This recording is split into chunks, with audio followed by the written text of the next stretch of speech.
మనందరినీ కూడా ఈ మధ్యకాలంలో కలచివేసిన వార్త తిరుమల తిరుపతి దేవస్థానంలో జరిగిన అక్రమం గురించి. మనందరం కూడా మన కులదైవంగా భావించి కొలిచే వెంకటేశ్వర స్వామి సన్నిధిలో పనిచేస్తున్న కొంతమంది చిత్తశుద్ధి లోపించటం వల్ల కానివ్వండి, అధిక ధనాన్ని సంపాదించాలనే భావంతో కానివ్వండి, అక్రమానికి కూడా ఒడిగట్టి స్వామివారికి సమర్పించే నివేదనలలో చెడు పదార్థాలని కలిపి స్వామివారికి తినిపించారు.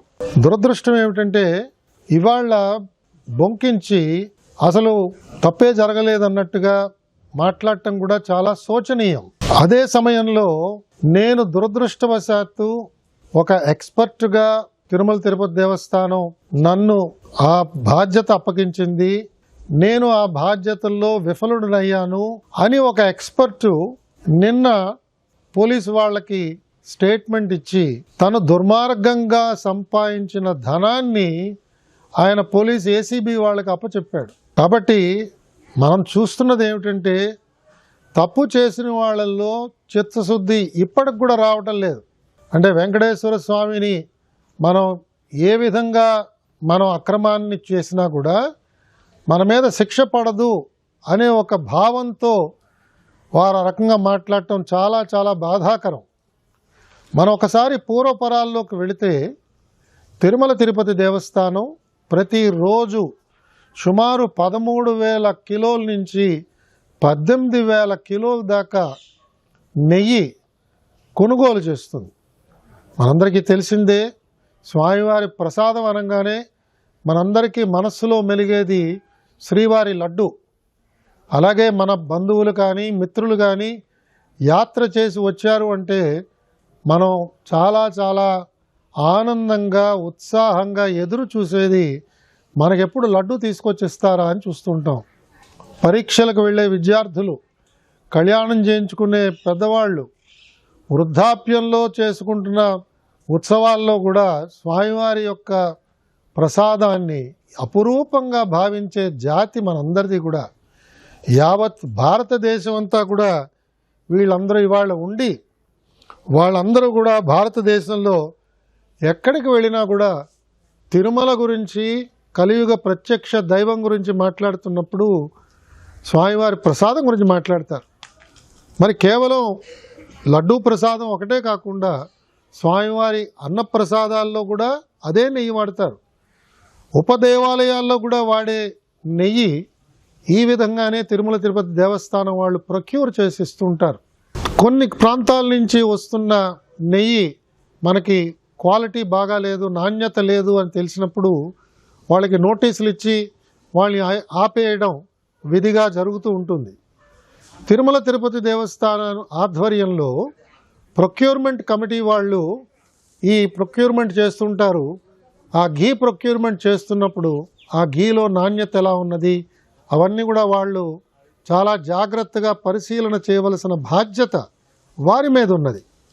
అంతేకాకుండా తిరుమల తిరుపతి దేవస్థానం వారు కొన్న ఈ ఘీని, నెయ్యిని ఎప్పటికప్పుడు పరీక్ష చేయడానికి వివిధ ప్రాంతాలకు పంపిస్తున్నారు. అలాగా ప్రభుత్వం మారిన తర్వాత, కూటమి ప్రభుత్వం వచ్చిన తర్వాత మనందరికీ కూడా ఒక పెద్ద గంభీరమైన వార్త ముఖ్యమంత్రి గారు ఆవిష్కరించింది ఏమిటంటే తిరుమల తిరుపతి ప్రసాదంలో వాడిన నెయ్యి కలుషితమైనది, ఇందులో జంతు కొవ్వు కూడా కలిసినట్టుగా కనిపిస్తున్నది అని ఆ రోజు సెప్టెంబర్ 2024 నాడు ఆయన సెలవిచ్చారు. మనందరం కూడా చాలా చాలా బాధపడ్డాం. మనలో కొంతమంది దుఃఖించాం. అందరూ చూస్తుండగానే కన్నీళ్లు రాల్చాం. మనం నమ్ముకున్న మన దైవానికి అలాంటి ప్రసాదాన్ని మనం ఇస్తామా? ఎంత తప్పిదం ఇది! క్షమించరాని తప్పిదం కింద కూడా మనందరం కూడా ఆ రోజు అనుకున్నాం.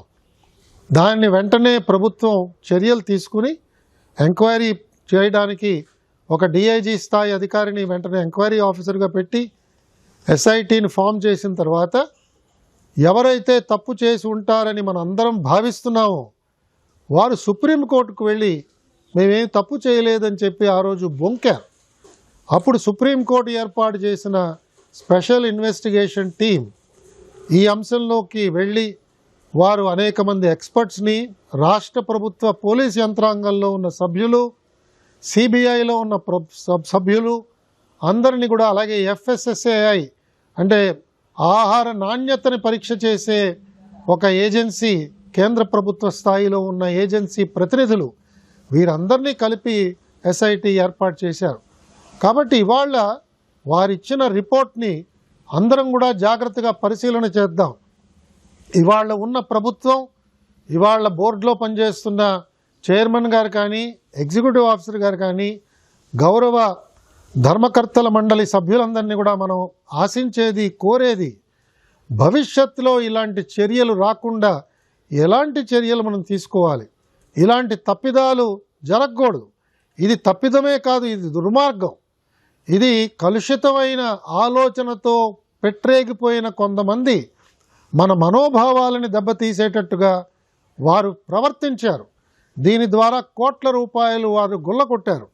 స్వామివారిది ఒక్క రూపాయి మన జేబులో పడినా కూడా మన చేతుల్లోంచి 10 రూపాయలు వెనక్కి వెళతాయనే ఒక సత్యం త్వరలోనే నిరూపణ అవుతుందని కూడా నాలాంటి వాళ్ళు భావిస్తున్నారు. ఎవరైతే తిరుమల నుంచి ధనాన్ని సేకరించి దుర్మార్గం ద్వారా ఆ ఆదాయాన్ని సంపాదించారో తప్పకుండా ప్రాయశ్చిత్తం వాళ్ళు అనుభవించవలసిందే. ఇప్పటికైనా సమయం మించిపోయింది లేదు. దీన్ని రాజకీయ కోణంలో ఆలోచన చేసి వాదించే కంటే, మాకు వెంకటేశ్వర స్వామి మీద నమ్మకం లేదు, మాకు డబ్బు మీద నమ్మకం ఉంది అని వాళ్ళ నమ్మకాలని బయట పెట్టవలసిందిగా నేను అందరి తరఫున నేను వారిని డిమాండ్ చేస్తున్నాను. మీకు వెంకటేశ్వర స్వామి మీద నమ్మకం ఉంటే మౌనం వహించండి. మీరు చేసిన ఈ దుర్మార్గానికి మీరు మీ చింతని ప్రకటించండి, మీ బాధను వ్యక్తపరచండి. ప్రాయశ్చిత్తంగా వెళ్ళి అంగప్రదక్షిణ చేస్తారో, పుష్కరిణిలో మునుగుతారో, లేదా తలనీలాలు అర్పిస్తారో, లేదా వెళ్ళి శిక్ష అనుభవిస్తారో జైల్లో కూర్చుని, అది మీకే వదిలేస్తున్నాం. కానీ ఒక సామాన్య భక్తుడుగా మీరు చేసింది క్షమింపరాని నేరము. మీరు దాన్ని వెనకేసుకొస్తూ ఇవాళ సమాజంలో అలజడి సృష్టించడానికి ప్రయత్నం చేయడం ఏమాత్రం కూడా ఇది శ్రేయకరమైన పని కాదు. మీ వల్ల మేము ఆశిస్తున్నది కాదు. రాజకీయ పార్టీల వాదనలు ఏ రకంగా ఉన్నా కూడా అది వాదనలతోనే మీరు చేసుకోవాలి. కానీ ప్రజా జీవనానికి అంతరాయం కలిగించడం కానీ, ప్రజా ఆస్తుల్ని తగలబెట్టడం కానీ ఈ విధంగా చేయడం క్షమింపరాని నేరం అవుతుంది. వెంకటేశ్వర స్వామి భక్తులందరినీ కూడా సవినయంగా నేను కోరేది, తప్పకుండా మనం కొంత సమయాన్ని వేచి చూద్దాం. ప్రభుత్వం తీసుకునే అనేక మంచి చర్యల వల్ల తిరుమల తిరుపతి దేవస్థానంలో ఈ తప్పుని ఎవరైతే చేశారో వారందరికీ శిక్ష తప్పకుండా పడుతుంది. ఇప్పటికే ప్రభుత్వం అక్కడ పనిచేస్తున్న కొంతమంది ఉన్నతాధికారుల్ని స్థానచలనం కలిగించింది. మిగతా వారి మీద కూడా చర్యలు మొదలుపెట్టినట్టుగా నాకు వినిపిస్తున్నది. మనందరం కూడా స్వామివారి భక్తులుగా వినమ్రతతో స్వామివారిని కోరుతూ ఇలాంటి తప్పులు చేసిన వారందరి పక్షాన మనందరం క్షమాపణలు కోరుదాం. ఇలాంటి తప్పు చేసిన వారందరికీ తగిన విధంగా స్వామివారు శిక్ష విధిస్తారని నమ్ముతూ మనందరం కూడా ఎల్లవేళలా నమ్మే వెంకటేశ్వర స్వామిని మరొక్కసారి భక్తిపూర్వకంగా గోవిందా గోవిందా అని స్వామివారిని కొలుస్తూ మనం చేసుకునే మన విధి నిర్వహణలో నిమగ్నం అవుదామని చెప్పి నేను పిలుపునిస్తూ మీ దగ్గర సెలవు తీసుకుంటున్నాను. గోవిందా.